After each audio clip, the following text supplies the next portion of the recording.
Salam dostlar. Təkrar xoş gördük sizi. Bugünkü videoda mən sizə Cometrix layihəsi çərçivəsində data modelləri bölməsində yer alan logistik reqressiya modeli haqqında məlumat verməyə çalışacağam. Ümumiyyətlə, logistik reqressiya modeli bizim üçün ən çox praktikada istifadə olunan modellərdən biridir və ən baza data analitika modellərindən biri hesab olunur. Sadəcə xətti reqressiya modelindən ümumiyyətlə əsas fərqi ondan ibarətdir ki, biz logistik reqressiya modelində asıl dəyişənin 0 və 1-i 1 olduğu, yəni belə desək, true-false məntiqi ilə qurulan dəyişənlər üçün biz logistik reqressiya modelini istifadə edirik. Deyək ki, xətti reqressiya modelində bizim modelləməyə çalışdığımız dəyişən, deyək ki, hər hansı bir şəxsin maaşı və yaxud da ki, hər hansı bir şəxsin aylıq xərcləri üzərində qurulmuşdursa, bunlar hər biri kəsilməz dəyişən, deyək ki, manatla ifadə edilən kəsilməz dəyişəndir. Ancaq logistik reqressiya modelində bizim asıl dəyişənimiz artıq bir kəsilməz dəyişən yerinə sadəcə iki kateqoriyadan ibarət olub 0 və 1 dəyərləri alan bir dəyişən olaraq qarşımıza çıxır. Ona görə biz əslində bu 0 və 1 dəyərləri olaraq ortaya çıxdığı üçün biz normal sağ tərəfdə görünən qrafikdəki kimi xətti bir model qurmaq yerinə çalışırıq ki, elə bir model quraq ki, buradan əldə olunan dəyərlərin maksimum dəyərləri dəyəri 1, minimum dəyəri də 0 olsun. Yəni bizim prediction, yəni model nəticəsində əldə etdiyimiz, təxmin etdiyimiz dəyərlər əgər xətti reqressiya modelində mənfi sonsuzluqdan müsbət sonsuzluğa qədər yer ala bilirsə, logistik reqressiya modelində bu aralıq 0 və 1 arasında olması lazımdır. Və biz bunu ehtimal dəyəri olaraq 0-1 arasında əldə edəcəyimiz bir model cinsindən istifadə edirik. Və normalda əgər xətti bir model istifadə etsəydik, bu dəyərləri əldə etmədiyimiz üçün logistik reqressiya modeli ortaya çıxıb. Logistik reqressiya modelinin teorik altyapısı və də metodologiya hissəsi ədəbiyyatda olduqca geniş izah olunan modellərdən biridir. Bunun haqqında geniş məlumat əldə edə bilərsiniz. Sadəcə mənim tətbiq olaraq deyə biləcəyim bundan ibarət ola bilər ki, logistik reqressiya modeli xətti reqressiya modelindən müəyyən logistik adı da oradan gəlir. Logistik dönüşüm edərək ya da logik dönüşüm edərək bizim əldə edəcəyimiz dəyərləri 0 və 1 arasına sıxışdırmaq üçün yaradılmış olan riyazi bir model tipi olaraq qeydə alınır. Ümumiyyətlə, bizim tətbiq prinsipimiz dəyişmir. Əvvəlki testlərdə və modellərdə istifadə etdiyimiz ümumi addımlar eynidir. Ümumiyyətlə, ilk öncə biz məlumatları daxil edirik bazaya, modelin uyğunluğunu test edirik, modelin performansını müəyyən yanaşmalarla ölçürük və əgər modelin performansı bizim üçün yetərlidirsə, bu zaman modelimizin nəticələrini şərh edə bilərik. Ümumiyyətlə, bu modelin əvvəlki modellərdən model olan xətti reqressiya modelindən fərqi odur ki, burada xətalarla bağlı fərziyyələr yoxdur. Bunun səbəbi odur ki, əgər xətti reqressiya modeli ümumiyyətlə parametrik bir model olaraq qiymətləndirilir və xətaların normal paylanması və sabit variasiya sahib olması kimi əsas fərziyyələrdən ibarətdir. Ancaq logistik reqressiya modelinin qiymətləndirici xüsusiyyəti xətti reqressiya modeli kimi ən kiçik kvadratlar üsuluna dayanmır. Maksimum bənzərlik üsuluna dayanır. Maksimum bənzərlik üsulu da ki, bizim üçün artıq modelin variasiyası modelin içərisində qiymətləndirildiyi üçün, yəni bir parametr olaraq əldə olunduğu üçün variasiya ilə bağlı bir fərziyyəmiz yoxdur. Yəni onun sabit variasiya və dəyişən variasiyası olması ilə bağlı. İkinci də burada binom paylanma olduğu üçün biz burada normal paylanma şərtini də axtarmamız biraz absurd olacaq. Ona görə nə normal paylanma, nə də xətaların sabit variasiya sahib olması kimi fərziyyələri biz logistik reqressiya modelində yoxlamırıq. Ancaq sonrakı ədəbiyyatlarda, yəni update olunmuş ədəbiyyatlar göstərir ki, logistik reqressiyada da heteroskadistik deyə dəyişən variasiya ortaya çıxa bilər və bunun düzəltmə metodları da artıq ədəbiyyatda bilinən metodlar arasına girib. Sadəcə olaraq mövzunu çox qarışdırmamaq ya da logistik reqressiyanın dərin mövzularına dalmadan sadəcə ən praktiki olaraq gündəlik həyatda istifadə edə biləcəyimiz şəkildə çalışacağım ki bugün sizə örnek üzərində göstərim. Ümumiyyətlə datasetimizi tanıtmaq istəyirəm, istifadə edəcəyimiz. Burada bizim danışdığımız kimi əsas cavab dəyişənimiz var və digər izah edici dəyişənlərimiz var. Deməli, datasetimiz nədən ibarətdir? Düşünün ki, bir şəxsə zəng vururlar və onun kredit kartı əldə edib etmədiyini soruşurlar və qarşı tərəf buna ya 0 ya da 1 cavabı verir. Yəni ya deyir xeyr, mən kredit kartı əldə etmək istəmirəm, ya da deyir bəli. Və bunun cavabına təsir edən faktorlar nədən ibarət ola bilər? Təbii ki, bizim izah edici dəyişənlərimizi iki qrupa ayırmışdıq. Bunlar kəsilməz dəyişən ola bilər, ya da e, kəsilməz dəyişən olaraq kəmiyyət dəyişən ola bilər, ya da faktor dəyişən olaraq keyfiyyət dəyişən ola bilər. Burada kəsilməz dəyişənlər olaraq danışıq müddəti, yəni həmin şəxs zəng vuran telemarketinqdə çalışan belə deyəm, belə deyim sizə, yəni mütəxəssis nə qədər bu qarşı tərəf müştəri ilə danışıb, neçə saniyə cinsindən danışıb və həmin o müştərinin yaşı nə qədərdir. Faktor dəyişənlərimiz isə zəng vurulan müştəri ailə vəziyyəti necədir, evlidir, subaydır, yoxsa boşanmışdır, təhsil səviyyəsi nədir, deyək ki, ibtidai təhsili var, sadəcə tam orta təhsili var, ali təhsili var, ya da ki, bizim burada ümumiyyətlə təhsili haqqında məlumatı olmayan, bilinməyən qrup var. Bunlar missing data olaraq düşünülə bilər. İpoteka krediti varmı, yoxmu və istehlak krediti varmı, yoxmu? Qısaca 4 faktor dəyişəni ilə və 2 kəmiyyət dəyişəni ilə biz e, həmin o müştərinin kredit kartı alıb almayacağına olan təsirini qiymətləndirmək istəyirik. Gəlin bu dataseti biz öz data modelləri içərisində yer alan xətti lojistik reqressiya modeli bölməsində proqram üçün hazırlanan hissəyə daxil edək və telemarketinq datasını mən daxil edirəm. Daxil etdikdən sonra eyni qaydada olmaqla modelin asıl dəyişəni seçirəm. Danışıq müddəti, yaş, ailə vəziyyəti, təhsil, ipoteka və istehlak krediti isə bizim izah edici dəyişənlərimiz olaraq ortaya çıxır və modelimizi qururuq. Modelimizi qurduqdan sonra ilk mərhələdə siz lojistik reqressiya modelinin nəticələrini görürsünüz. Aşağıda isə modelin yoxlanılması gərəkən məqamlarını görürsünüz. Deməli dostlar, danışdığımız kimi bizim burada xəta anlayışı ilə bağlı hər hansı bir, yəni xəta dizaynı ilə bağlı hər hansı bir fərziyyəmiz yoxdur. İstər normal paylanma, istərsə də dəyişən variasiya olsun. Ancaq ümumi prinsip olaraq modelin düzgün qurulması ilə bağlı müəyyən qayğılarımız var. O qayğılardan ilk odur ki, model dizaynı ilə bağlı xətti reqressiya modeldə danışdığımız kimi biz yoxlayırıq ki, ümumiyyətlə modelə təkrarlanan dəyişənlər yer alırmı? Yəni qısaca dəyişənlər arasında güclü korrelyasiya mövcuddur, yoxsa mövcud deyil. Əgər çox güclü bir korrelyasiya olarsa, bu bizdə əmsallarda meyilli yaradacaq. İstər-istəməz əldə etdiyimiz əmsalların güvənilirliyi aşağı düşəcək. Ona görə biz bu dəyişənlər arasındakı güclü əlaqəni, yəni multikonlarlığı yoxlayırıq və ümumi prinsipimiz ondan ibarətdir ki, hesablanan varians inclusion faktor dəyəri ondan kiçikdirsə, biz modeldə izah edici dəyişənlər arasında güclü korrelyasiyanın olmadığı qərarına gəlirik.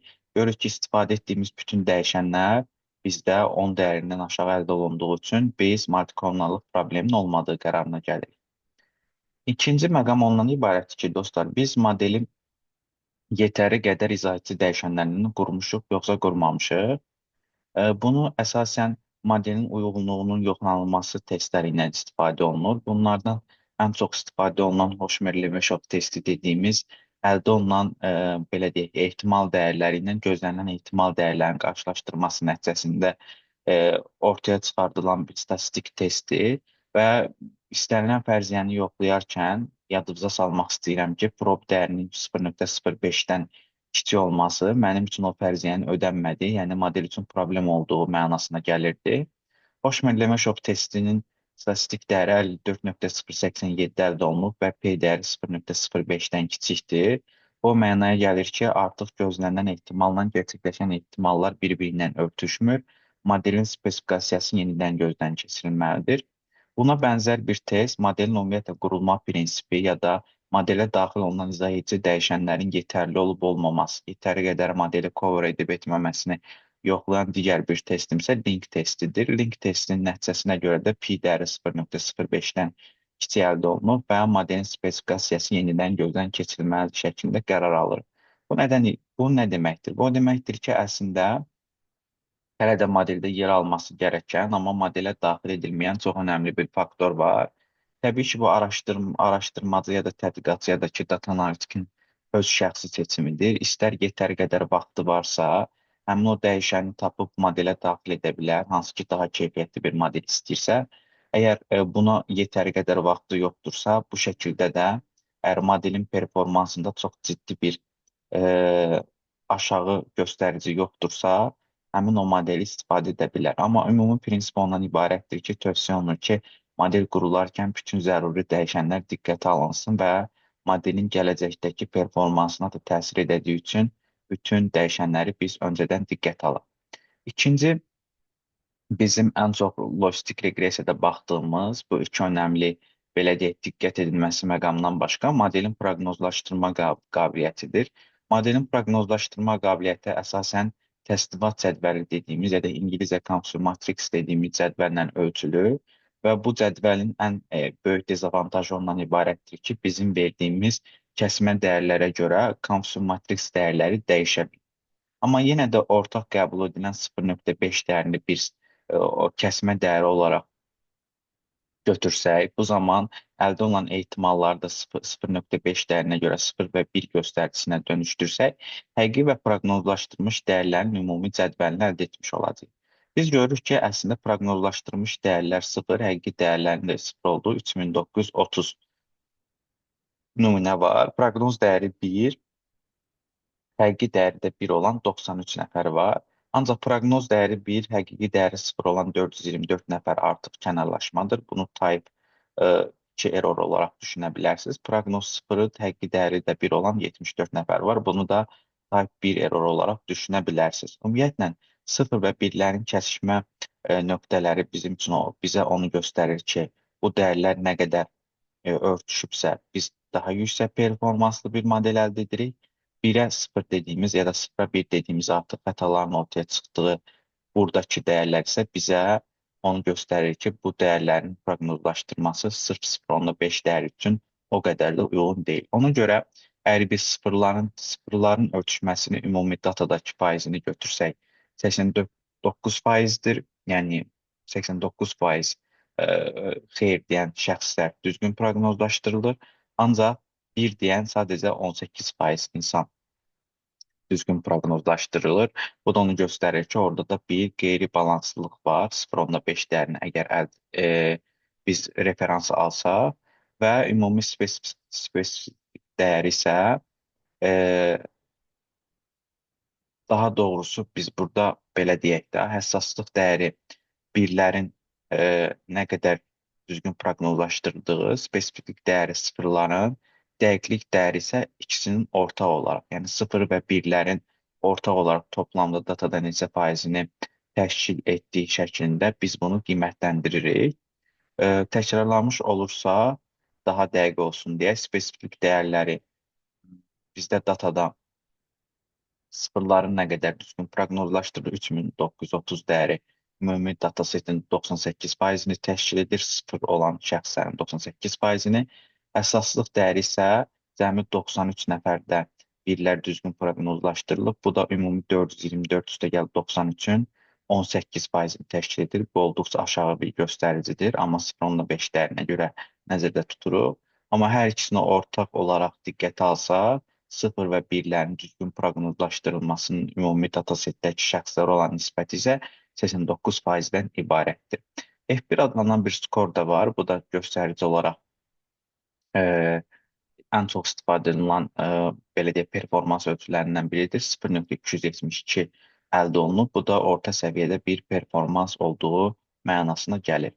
Ümumiyyətlə, təslimat cədvəlinin ən böyük dezavantajı ondan ibarətdir ki, bizim kəsmə dəyərlərimiz dəyişdiyi halda təslimat cədvəlimiz dəyişəcək və buna görə ortaq qəbul edilmiş digər performans dəyəri EUC dəyəri və də ROC əyrisi deyə ümumi performans göstəricisinə istifadə edirik. Bu əslində ROC əyrisi və ya da EUC dəyəri dediyimiz statistik göstərici bütün kəsmə dəyərlərinin simulyasiyasından ibarətdir. Yəni biz kəsmə dəyərlərini 0,01 dəyərindən 1-ə doğru artırdığımız halda hər dəfə bu dəqiqlik və həssaslıq spesifiklik dəyərlərinin dəyişməsindən ibarət bir sahə dəyəri əldə edirik və bu sahə dəyəri normalda 1-ə yaxın olması istənilir.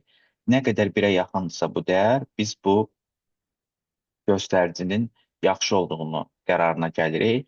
Əldə etdiyimiz EUC dəyəri 0,847 dəyəri olub və bu əldə performans kateqoriyasına uyğun gəldiyi üçün bu modelin əslində o qədər də pis bir model olmadığı qərarına gəlirik. Ümumiyyətlə dostlar, ə, proqnozlaşdırma qabiliyyəti üçün ən çox istifadə olunan Confidence Matrix və EUC dəyəri haqqında verə biləcəyimiz və əldə edə biləcəyimiz məlumatlar bundan ibarətdir. İndi isə əgər tədqiqatçı tərəfindən də analitik tərəfindən bu modelin istifadə olunmasına qərar verilirsə, o zaman modelimizi necə istifadə edəcəyik? Gəlin ona baxaq. Yuxarıda əldə etdiyimiz model nəticələrinə geri dönərsək, biz buradan modelə daxil etdiyimiz, əgər modelin performansı bizim üçün yetərlidirsə, modeldə əldə etdiyimiz dəyişənlərin hansının həqiqətən müştərinin həmin o kredit kartını əldə edib etmə ehtimalına təsir etdiyinə baxa bilərik. Baxdığımız kimi danışıq müddəti dəyişəni, yaş dəyişəni, subay olma vəziyyəti, ibtidai təhsil, orta təhsil e, vəziyyəti və ipotekasının xeyir olması, istehlak kreditinin xeyir olması müştərinin həmin o kredit kartını əldə etmə ehtimalını anlamlı şəkildə təsir edən bir faktor olaraq ortaya çıxır. Bəs belə bir sual ortaya çıxa bilər ki, əgər bu təsir edirsə, nə qədər təsir edir? Ümumiyyətlə, lojistik reqressiya modelinin məntiqinə baxdığımız zaman biz bu əmsalları birbaşa şərh edə bilmirik. Nəyə görə şərh edə bilmirik? Çünki buradakı əmsallardakı artışlar bizə danışıq müddətindəki artışın bir müştərinin xeyir demə bəli demə ehtimalının xeyir demə ehtimalına olan loqaritmasına olan artışı göstərir. Bu da bizim üçün praktiki olaraq heç bir əhəmiyyət kəsb etmir. Əgər biz bir müştərinin bəli demə ehtimalına xeyir demə ehtimalı üzərində olan təsirini ölçmək istəyiriksə, bu zaman modelin sol tərəfini loqaritmik transformasiyadan çıxartmalıyıq. Yəni əldə olunmuş koefficientı exponential dəyərini əldə etməliyik. Yəni e üzəri 2,711 deyək, riyaziyyatda bilinən e dəyəri üzəri 0,04 dəyərini əldə etsək, bu 1,004 dəyərinə bərabərdir. Biz buna odds ratio deyirik. Odds ratio nə ifadə edir? Bir müştərinin bəli demə ehtimalının xeyir demə ehtimalına olan nisbəti. Əgər odds ratio dəyərləri 1-ə bərabərdirsə, bu bizim üçün onu ifadə edir ki, əslində ortada heç bir dəyişiklik yoxdur. Yəni 50%-in 50%-ə bərabər olan bir ehtimal. Əgər bu dəyər 1-in üzərindədirsə, yəni bəli demə ehtimalı, xeyir demə ehtimalına nisbəti 1-in üzərindədirsə, bu zaman həmin o danışıq müddəti və dəyişəndəki artış bizim müştərinin həmin o kredit kartını əldə etmə ehtimalını artırır. Hansı ki 1-in aşağısındadır, bu isə onun xeyir demə ehtimalını artıran bir dəyişən olaraq diqqət alınır. Bütün danışdıqlarımızı ümumiləşdirsək, əgər müştəri ilə danışıq müddəti artarsa, yəni 1 saniyə artarsa, onun kredit kartını əldə etmə ehtimalı 0,04% artacaq. Bir çıxardıb bunu şərh edə bilərik. Əgər müştərinin yaşı 1 yaş artarsa, bu zaman onun kredit kartını əldə etmə ehtimalı 1,8% artacaq. Qısaca odds ratioları biz şərh edəndə 1 çıxardıb 100-ə vuraraq faiz olaraq ifadə edə bilərik. Əgər diqqətli olaq, faktor dəyişənləri biz şərh edərkən bazı alınmış qrupa görə biz aradakı fərq olaraq belə deyək şərh edirik. Burada yadımıza salaq, bizim ailə vəziyyəti evli və subay kateqoriyası yer alır. Ancaq daimi dəyişənlərin modelə daxil edilməsi zamanı bir dəyişən modeldən düşürülərək daha doğrusu bir qrup modeldən düşürülərək baza qrup olaraq diqqətə alınır və şərh edilərkən həmin o baza qrup arasındakı fərq olaraq biz onu şərh edirik. Evli və subay, bir də bizim hansı qrupumuz var idi? E, Ayrılmış qrupu var idi, yəni boşanmış qrupu var idi. O zaman boşanmış qrupu modeldən düşdüyü üçün evli və subayı boşanmış qrupa görə müqayisə edəcəyik. Əgər bir şəxs əgər evlidirsə, onun kredit kartını götürmə ehtimalı anlamsız təsir göstərir. Ancaq şərh etsək necə deyərik? O bir şəxs evlidirsə, boşanmış şəxslə nisbətən onun kredit kartına götürmə ehtimalı 10,6% nədir? Daha çoxdur. Əgər bir şəxs subaydırsa, anlamlı şəkildə onun kredit kartına götürmə ehtimalı burada 210% olaraq 110% olaraq bir çıxardıb 100-ə vursaq 110% olaraq da deyə bilərik. 110% daha çoxdur. Ya da birbaşa dəfə olaraq da ifadə edə bilərik. 2,1 dəfə daha çoxdur deyə bilərik. Təhsil səviyyəsi bilinməyənlərin e, ümumiyyətlə təhsil etmə gücü yoxdur. Əgər təhsil səviyyəsi üzərində biz şərh etsək, ibtidai, orta və ali təhsil var. Ali təhsil modeldən düşürülüb, bilinməyən ibtidai və orta təhsil qalıb. O zaman biz şərh edərkən ali təhsillə müqayisəli bir şəkildə öz dəyişənlərimizi şərh etməliyik. Baxaq görə ibtidai təhsil. İbtidai təhsildə nədir? İbtidai təhsili olan şəxslərin ali təhsildə sahib insanlarla müqayisədə kredit kartını götürmə ehtimalı, baxın bu zaman birdən aşağı dəyər əldə edilir. Bir çıxartsaq neçə əldə edəcəyik? 0,419 deyək və 100-ə vursaq neçə eləyəcək? 41%, 41,9%. Deməli, 41,9% azdır. Çünki birin altındadır. Danışdığımız kimi birin üzərindəsə ehtimalı artırır, birin aşağısındadsa ehtimalı azaldır.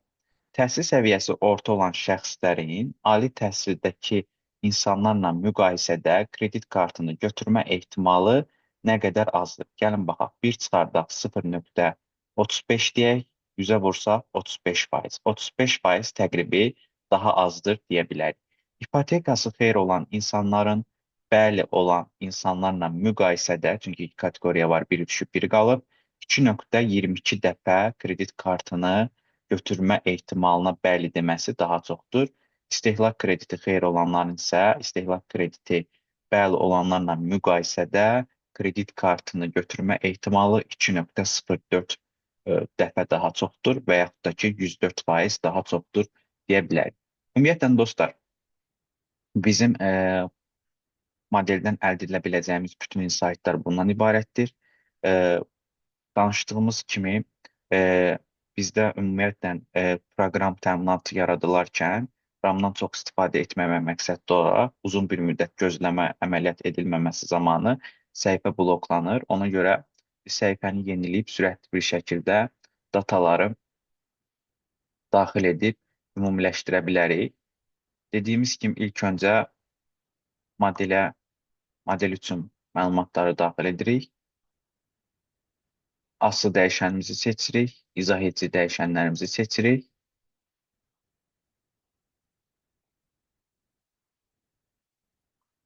Və modelimizi qururuq.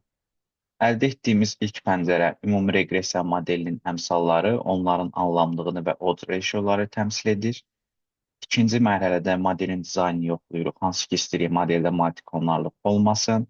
Modelin uyğunluğunu xoşməqləmə şok testi və link testindən yoxlayırıq və gözlənilən ondan ibarətdir ki, prob dəyərləri 0,05-dən böyük əldə olunsun və qərara gələk ki, model üçün seçilən dəyişən kombinasiyaları uyğundur və modelin ümumiyyətlə uyğunluq dərəcəsi bizim üçün qənaət bəxşdir. Əgər 0,05-dən kiçik dəyər əldə olunarsa, bu zaman modelə yeni dəyişənlər əlavə edib ya da ki, modelin ümumi dizaynı dəyişmək məcburiyyətində qala bilərik. Üçüncü olaraq modelin performansını yoxlayırıq, proqnozlaşdırma qabiliyyəti, yəni burada əsasən təsnifat cədvəli dediyimiz Confirm Matrix var. Gözlənti ondan ibarətdir ki, 0,5 dəyəri üçün əgər biz referans alsaq, həssaslıq və spesifik dəyərləri balanslı bir şəkildə olsun, yəni bu qədər arada uçurum fərqi olmasın. Əgər uçurum fərqi varsa, 0 qrupunu yaxşı, bir qrupunu pis proqnozlaşdırır və ya tam tərsi ola bilər. Və ümumi dəqiqlik də, yəni ümumi modelin performansı da yuxarı olsun. F1 skorunu da eyni zamanda istifadə edə bilərik. İkinci ən çox istifadə olunan isə EUC dəyəridir. EUC dəyərində 1-ə yaxın hesablanması model performansının yetəri qədər yuxarı olduğunu göstərir.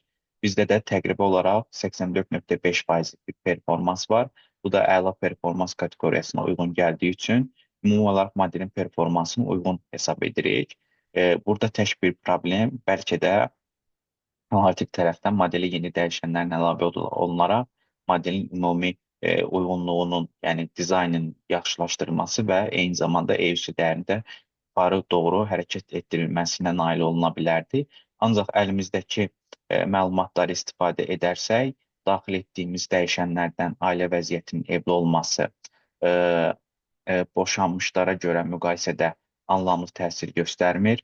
Təhsil səviyyəsi bilinməyənlərin də ali təhsillə müqayisədə anlamlı təsir göstərmədiyini, digər dəyişənlərin isə hər birinin anlamlı təsir göstərdiyi qərarına gəlirik. Odds ratio isə bizim üçün nə ifadə edir? Logistik reqressiya modeli asıl dəyişən transformasiya etdiyi üçün biz anti-transformasiya edirik. Yəni anti-loqaritm alıb bir müştərinin bəli demə ehtimalının xeyir demə ehtimalı olan nisbətini əldə edirik. Əgər bu nisbət bir dəyəri əldə olunursa, bu zaman bu dəyişməzlik nöqtəsidir. Yəni heç bir təsir göstərmir. Birin üzərindədirsə onun bəli demə, yəni 1-ə yaxınlaşdırır, ehtimalı artırır. Birin aşağısındadırsa ehtimalı azaldır. Ümumiləşdirmiş olarsa danışıq müddəti, yaş, ailə vəziyyətinin evli və subay olması bizdə bəli demə ehtimalını artırır. Təhsil səviyyəsinin ibtidai olması bəli demə ehtimalını azaldır, yəni 0-a yaxınlaşdırır. Təhsil səviyyəsinin orta olması da eyni qaydada ali təhsillə müqayisədə onun bəli demə ehtimalını azaldır. İpotekasında xeyir olması bəli deyənlərlə müqayisədə ehtimalı artırdığını görürük. Burada bir dəyişəni istehlakçı daxil etmədi ikinci dəfə, onu da daxil edib baxaq. Burada da istehlak səviyyəsinin xeyir olması bəli deyənlərlə müqayisədə yenə də yəni bir şəxsinə gəlir ipoteka və istehlak krediti yoxdursa, məntiqi olaraq onun kredit kartına bəli demə ehtimalı nə olacaq? Artıracaq. Çünki hər hansı bir kredit xətti hal-hazırda mövcud deyil. Ümumi olaraq baxdığımızda modelin performansını yaxşı hesab edə bilərik. VIP dəyərlərinə görə model izah edici dəyişənlər gün olaraq seçilib, çox güclü korrelyasiya malik dəyişənlər yoxdur. Modelin əldə olunan əmsallar və onların odds ratioları da məntiqi olaraq gerçək ssenarini əks etdirdiyi üçün bu modeli istifadə etməyə yararlı hesab edə bilərik. Ümumiyyətlə düşünürəm ki, logistik reqressiya modeli haqqında deyə biləcəyimiz bütün məqamlara toxuna bildik. Sizin üçün ümid edirik ki, faydalı olmuşdur. Növbəti videolarda görüşənədək. Sağ olun.